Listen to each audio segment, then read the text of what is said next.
Sjoe, ek het nou nogal gedink, hierdie is 'n storie wat dalk die ouer kinders beter verstaan, so ek gaan my bes doen. En hoop hulle verstaan dit mooi. Ek gaan dit in die preek ook vertel, so dan hoop ek julle verstaan as ek dit nou vertel.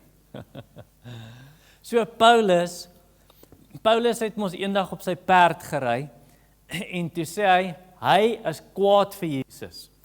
En toe besluit hy gaan vir almal wat in Jesus glo, gaan hy vang en hy gaan hulle in die tronk sit. En toe hy op die pad was, toe daar 'n helder lig geskyn, soos as jy na die son kyk, is dit mos helder. Ek het een keer hierdie storie vir die ander kinders vertel, maar toe skyn die son so helder, Paulus val sommer van sy perd af. En Jesus praat met hom en sê, want sy naam was eers Saul. Toe sê hy, Saul, Saul, hoekom is jy kwaad vir my? En hoekom beklei jy heeltyd met die Christene, met my kinders? En toe sê Jesus vir hom, ek lewe regtig. Jy moet nou gaan en dan doen jy wat ek vir jou sê. En toe het hy in Jesus geglo.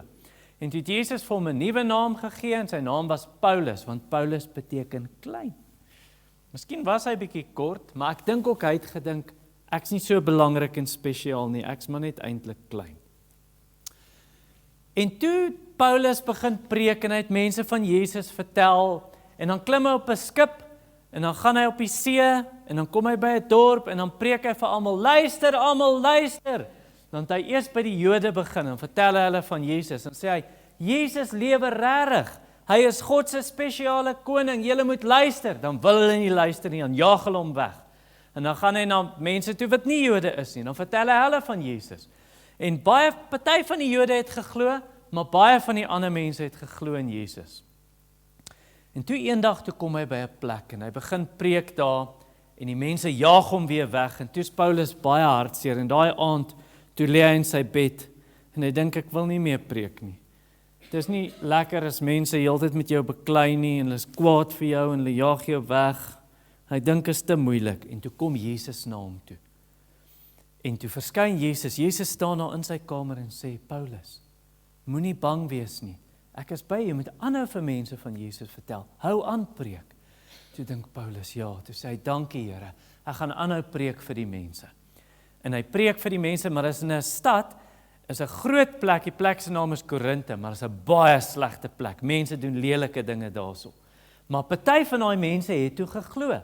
En toe nog mense, en nog mense, en nog mense, en nog mense. En toe sit 'n kerk, sommer baie groter as ons kerk, met baie mense wat vir Jesus lief is en hom dien. Maar daai mense, hulle het nog dinge gedoen wat nie eintlik reg is nie. En Paulus skryf vir hulle 'n brief. Hy vat 'n pen en hy vat papier. Nou daai tyd, hulle het nie 'n pen as jy inkleer nie. Jy het mos sulke kruite en dan kan jy in. Ja, mooi. So jy weet dit, hulle vat 'n voëlveer en sit hulle in kop. Ja. So toe vat hy dit, jette, maar jy het veer in jou hoed. en dan sit hy ink op en dan skryf hy 'n brief. Sê hy, liewe Korintiërs, julle wat almal lief is vir Jesus. En dan skryf hy vir hulle 'n brief. Dan sê hy, moenie met mekaar beklei in die kerk nie. Doop hy weer sy veer in die ink. Dan sê hy, ek hoor julle beklei en sê, Paulus is die beste predikant. En ander sê, nee, Apollos is die beste predikant. En so het hulle met mekaar beklei. Sê Paulus, hulle moet ophou. Want Jesus wil nie hê Christene moet so beklei met mekaar nie.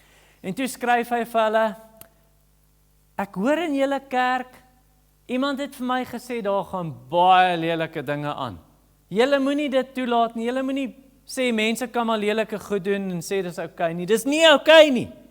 Julle moet na Jesus toe draai en sê, vergewe ons. En julle moet ophou met daai lelike goed. En 'n klomp goed skryf hy so vir hulle, skryf vir hulle. Toe is party mense in daai kerk baie kwaad vir Paulus. En toe stuur Paulus sy vriend, sy Timoteus, wil jy nie met hulle praat nie. Toe is hulle lelik met Timoteus. En toe besluit Paulus, ek moet maar self gaan. Toe kom Paulus, toe raas hy met hulle. Maar hy het gesê, ek wil nie met julle beklei nie. Ek wil julle vriende wees, maar julle kan nie hierdie verkeerde goed doen en sê, dis okay nie. Dis nie okay nie, ek het in die brief vir julle geskryf. En toe hy weggaan, toes party van daai mense so kwaad en hulle begin met mekaar praat en hulle sê ons gaan Paulus. Ons soek nie meer vir Paulus nie. Paulus maak net of hy vir ons wil leer uit die Bybel en God se woord leer, maar hy praat nie eers die waarheid nie. So Paulus, vergeet dit, ons soek jou nie terug in ons kerk nie. En Paulus hoor dit toe, hy is baie hartseer. Toe vat hy weer sy veer en weer sy inkpot en weer papier en hy doop die veer in die ink en hy sê, liewe Korintiërs. En terwyl hy skryf toe huil hy en die trane loop so van sy wange af en dit drup op die papier.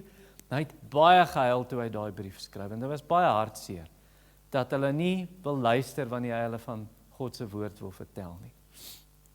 En hy stuur die brief vir hulle en toe is hy baie angstig en hy worry en hy stres en hy dink, ek wonder of hulle dit gaan aanvaar of gaan hulle kwaad wees vir my.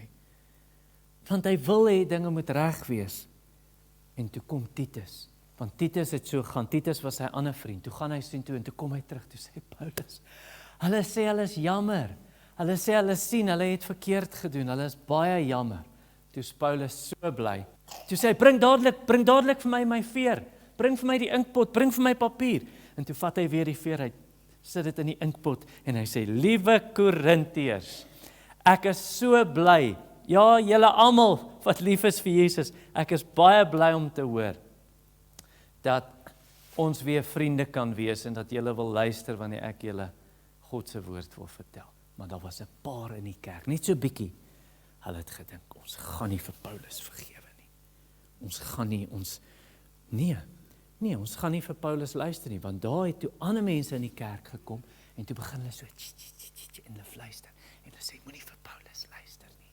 Paulus, hy is nie eers regtig Jesus se kind nie, moenie vir hom glo nie. En toe het Paulus vir hulle geskryf en sê, as ek weer kom, ek wil nie weer kom, en dat ek met julle moet raas nie. Julle moet asseblief luister, ek praat die waarheid met julle. En weet julle, God het vir ons ook geskryf, hy het vir die Korintiërs geskryf, maar hierdie boek is vir ons ook. God het dit vir ons gegee. Nou God het nie 'n veer gevat en in die ink gedruk nie, maar hy het vir Paulus gesê, vat 'n veer en druk dit in die ink en skryf 'n brief. En hy het vir Petrus gesê, en vir Dawid, en vir Moses, en vir Matteus. En so al dit wat jou pa en jou ma jou leer, nê, as julle pa julle ma julle leer van Jesus in die Bybel, dis regtig God wat dit vir julle sê. En hy wil hê julle moet luister daarna, en in hom glo, en vir hom bid en sê, ek wil vir u luister, Jesus. Ek wil in u glo en u kind wees. OK. Julle kan gaan sit.